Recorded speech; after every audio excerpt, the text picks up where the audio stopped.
Yo, what's going on, everyone? We're back with another video, and this time we're talking about Wuthering Waves. And the reason we're talking about this is because on Twitter there's been a post going around. It's been promoted by the Eggman. If you guys don't know who that is, no big deal. But yeah, this game's getting hyped and all that.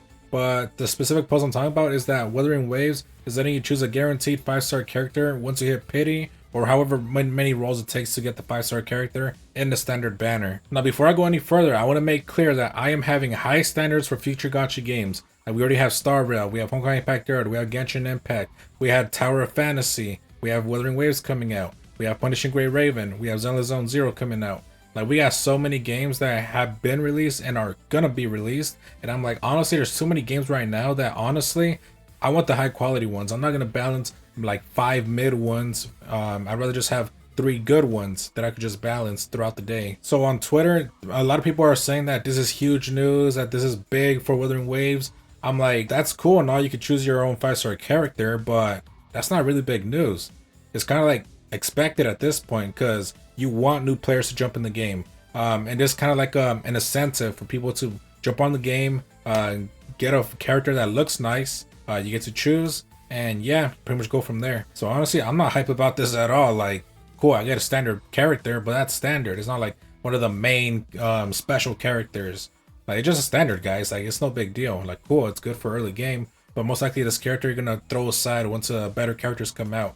So I'm like, I'm not too hyped about that. So the one challenge I want to see Wuthering Waves overcome is, can they keep the players' attention and keep the players playing the game for a month or so until the next patch comes out? Then they could start releasing content on a steady pace. That's the question. Because you guys know, once Genshin released, there was a lot of speedrunners. A lot of people explored everything within like 2 weeks or 3 weeks. I was actually one of them. I didn't speedrun the game. I was just like, all right, cool. We finished the main story, waiting for the next one. Let's just do these side quests. Let's explore a little bit, get these chests. And I ran out, and I was just playing casually too.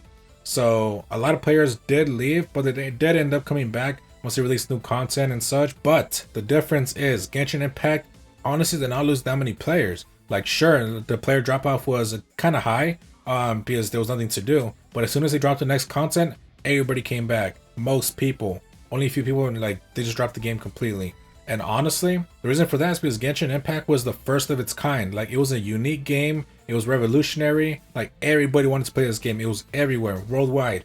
But the thing about Wuthering Waves is that this is like, what, like 5 years after Genshin Impact?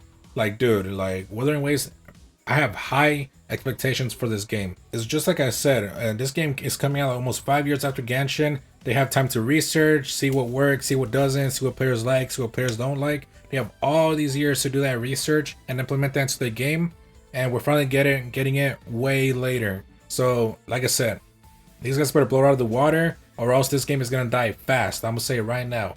Like, sure, you can hype it up all you want, but if the content's not there, like, it's gonna die. So before I go, I want to say I am familiar with this company because, as we all know, they made Punishing Grey Raven, which is, I feel like it was kind of like a little spin-off to Honkai Impact Third. Like, they took inspiration from it, and honestly, I wasn't too satisfied with Punishing Grey Raven. I had to give it up.